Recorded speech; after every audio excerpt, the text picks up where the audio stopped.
My name is Jai. I'm currently 17, kind of almost 18. It's in August and it's a few months, so I might as well mention. And my title here as a mild-sauce journalist is just an intern with Urban Alliance, but I also just do journalism on the side. One of my favorite hobbies is writing overall, just because it could cover a lot of aspects, I guess you could say. Like, you can write fantasy, fiction, non-fiction, everything like that. You can cover a lot of things just with writing. And also especially photography as well, because it's kind of like writing but without words. I like a lot of forms of media, but also I like traditional stuff as well, because cameras, while they can cover a lot of digital aspects, a lot of stuff like traditional art that's on paper with pencil, it covers a lot as well. It has more personality to it when it's done traditionally, but also digital media like cameras and filming, lights, all that, also has more of a better look to it, in my opinion. There's a lot of things.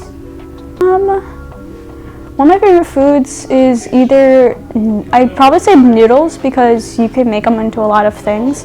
I think in my last interview I did like this, I mentioned breakfast ramen, because you could just make noodles into so many different things, especially breakfast ramen, where you can just add sausage, egg, or anything really into the noodles and just make it really whatever you want. Journalism is the expression of current issues, really any issue, honestly. It could be about sexuality, gender, or anything, but it's also covering those events and making sure they're preserved so people won't repeat those mistakes or have questions about them later. So you just make that a staple in time, so you just make it memorable.